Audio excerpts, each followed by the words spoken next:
Dear friends, ఈరోజు మనం discuss చేస్తున్నటువంటి వీడియో AHUJA SSA 250M అనే యాంప్లిఫైర్ గురించి మాట్లాడుకుందాం ఫ్రెండ్స్. సో దీనిలో ప్రాక్టికల్గా ప్రాబ్లం ఏంటంటే, వాల్యూమ్ ప్రాపర్గా రాదు అంటే మీకు ఏదైతే రిక్వైర్డ్ బీటింగ్ వాల్యూమ్ గెయిన్ ఉందో ఆ గెయిన్ రీచ్ అవ్వదు అనమాట. ప్లస్ ప్యారల్గా రెండో ప్రాబ్లం ఏంటంటే, ఇది ఇండికేటర్స్ ఏవైతే ఉన్నాయో ఇండికేటర్స్ 5 ఇండికేటర్ ఇది ప్రాపర్గా గెయిన్ ఇచ్చినప్పుడు ఈ 5 ఇండికేటర్స్ వస్తాయి అన్నమాట. సో మనం మ్యాక్స్ తీసుకున్నప్పుడు అలా కాకుండా ఇవి తక్కువ వస్తాయి. సో దీనికోసం మనం చేసిన రెక్టిఫికేషన్ ఏంటంటే, ఈ ఫ్రీ సెట్ ఏదైతే ఉన్నదో ఇక్కడ ఈ ఫ్రీ సెట్ ఏదైతే ఉన్నదో సో ఇదనమాట ఒరిజినల్గా. ఓకే, సో ఈ ఫ్రీ సెట్ మనకు ప్రాపర్గా వర్క్ అవ్వట్లేదు అనమాట. అంటే అప్పుడప్పుడు మాల్ ఫంక్షన్ అవుతూ ఉన్నది దీనివల్ల. సో దీన్ని మార్చేసాను. సో దీన్ని మార్చేసిన తర్వాత మనకి ప్రాబ్లము ఈ ఎల్ఈడి ఇండికేటర్స్ ఏవైతే ఉన్నాయో ఈ ప్రాబ్లం మనకు రెక్టిఫై అయిపోయినాయి అనమాట.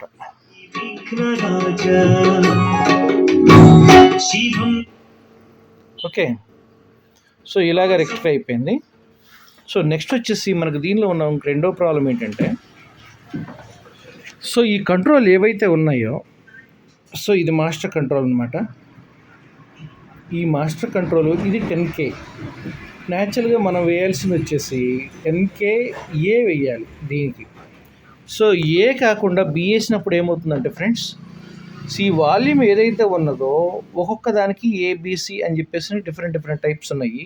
వీటిల్లో వచ్చేసి మనకి ఒకేసారి పెరగడం లేదా 50% ఉన్న వాల్యూమ్ మొత్తం పెరగడం, తర్వాత వచ్చేసి ఏమో దాన్ని ఏమంటారు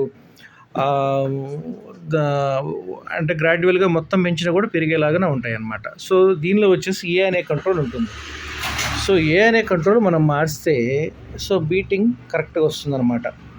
సో ఏ అనే కంట్రోల్ ఎలా ఉంటుంది అని చెప్పేసి మీకు చూపిస్తాను నేను.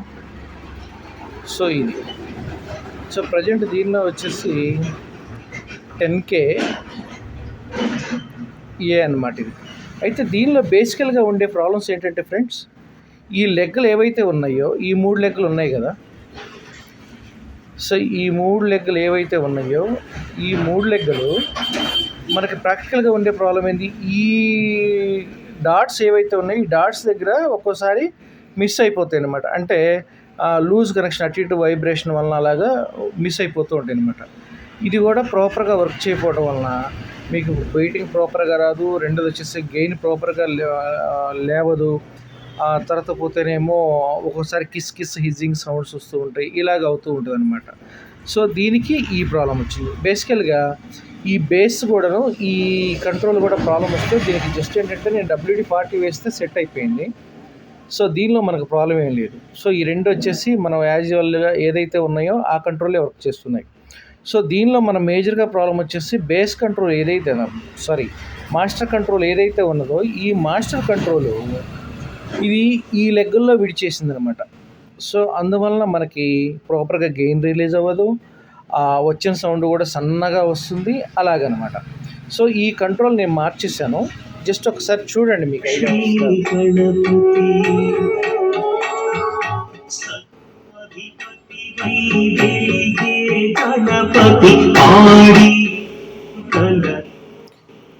సో మనకి ఈ విధంగా దీన్ని కంట్రోల్ మార్చేసిన తర్వాత మనకు ప్రాబ్లం కంప్లీట్గా రెక్టిఫై అయిపోయింది.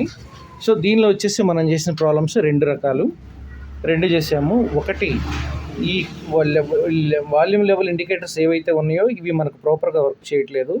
ఈ ప్రాపర్గా వర్క్ చేయడం వలన పోకపోవడం వలన మనం ఈ ఫ్రీ సెట్ ఏదైతే ఉందో దీన్ని మార్చేసాం. సో దీన్ని మార్చిన తర్వాత నెక్స్ట్ వచ్చేసి దీనిలో హిజ్జింగ్ సౌండ్ వస్తుంది. యాక్చువల్గా దీన్ని షార్ట్ వీడియో ఉంటుందన్నమాట. దాని డిస్క్రిప్షన్ కూడా దీనిలో ఇస్తాను, అప్పుడు ఏ విధంగా ఉన్నది రిజల్ట్ అని చెప్పేసి. సో దాన్ని మీరు చూడండి, మీకు విషయం క్లియర్గా అర్థమవుతుంది. సో దానికోసం అని చెప్పేసి ఈ కంట్రోల్ మార్చాలి. ఈ కంట్రోల్ మార్చడానికి మనం చేయవలసింది ఏంటంటే, ఇది వచ్చేసి బేస్ దీనికి బీట్ చేసి ఉంటుంది ఇక్కడ. ఈ పీస్ ఇది ప్లాస్టిక్ ఉంటుంది. నెక్స్ట్ వచ్చేసి దీనిపైన ఈ ప్లేట్ వస్తుంది అనమాట. సో ఈ ప్లేట్ వస్తుందన్నమాట. ఈ ప్లేట్కి 4 స్క్రూలు ఉంటాయి. ఈ 4 స్క్రూలు కూడా బిగించుకోవాలి. సెకండ్ వచ్చేసి మనం తీసుకోవాల్సిన ప్రికాషన్ ఏంటంటే, ఇది ఏదైతే ఉందో గ్రౌండింగ్ పాయింట్ ఫ్రెండ్స్, ఈ గ్రౌండింగ్ పాయింట్ అనేది ఎప్పుడు కూడా ప్రాపర్గా మనం కనెక్ట్ చేసుకోవాలి. కనెక్ట్ చేసుకుంటే హిజ్జింగ్ సౌండ్, నాయిస్ ఏదైతే ఉందో అది మొత్తం మ్యాక్సిమం రెక్టిఫై అయిపోతుంది అనమాట. సో ఈ విధంగా చేసి తర్వాత ప్యారల్గా ఈ స్విచ్లు ఏవైతే ఉన్నాయో ఈ స్విచ్లు కూడా మేజర్ రోల్ పోసేస్తాయి ఫ్రెండ్స్. ఎలాగంటే దీనిలో ఏజింగ్ వలన దాన్ని ఏమంటారు, ఆ ప్రాపర్ కనెక్టివిటీ లేక వాల్యూమ్ ప్రాపర్గా రాదనమాట. సో వాటికి కూడా మనం క్లీన్ చేసుకున్నా సరిపోతుంది.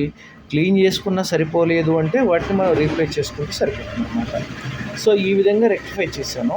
ఈ విధంగా రెక్టిఫై చేసి దీనికి ప్రాపర్గా వాల్యూమ్ వస్తుంది చూడండి. సో ఇప్పుడు నేను మీకు చూపిస్తున్నాను. ఎఫ్ఎంలో ఇంకా క్వాలిటీ వస్తుంది, ఎఫ్ఎం కంటే ఇంకా క్వాలిటీ వస్తుంది నార్మల్గా అయితే.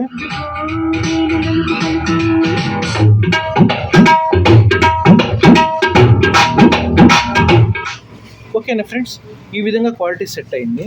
సో మీకు ఏమైనా డౌట్స్ ఉంటే ఆన్లైన్లో కామెంట్స్ చేయండి. రెండో విషయం వచ్చేసి, ఎక్కువ మంది మనల్ని అడుగుతున్న విషయం ఏంటంటే ట్రాన్సిస్టర్ లెవెల్ ఎలా చెక్ చేయాలి అని చెప్పేసి అడుగుతున్నారు. సో దాన్ని కూడా తొందరలో నేను వీడియో చేస్తాను. సో ట్రాన్సిస్టర్లు, తర్వాత పోతే ఫెట్లు, డయోడ్లు, వీటన్నిటి కూడా ఒక వీడియో చేస్తాను అనమాట. సో మీరందరూ నెక్స్ట్ వీడియోకి రెడీగా ఉండండి. సో మా ఛానల్ నచ్చినట్టయితే లైక్ అండ్ సబ్స్క్రైబ్ చేయండి. నేను Ravi, KNV systems and service నుంచి మాట్లాడుతున్నాను. సో మళ్ళీ ఒకసారి రివైజ్ చేస్తున్నాను. దీనిలో వచ్చేసి ఈ ఫ్రీ సెట్ ప్లస్ ఈ మాస్టర్ కంట్రోల్ ఏదైతే ఉందో 10Kని ఈ 10K ఏదైతే ఉందో దీన్ని మార్చాము. సో ఇది మార్చిన తర్వాత it's working fine, perfectly online. Okay friends, నేను Ravi, KNV systems and service నుంచి మాట్లాడుతున్నాను. Like and subscribe. Thank you.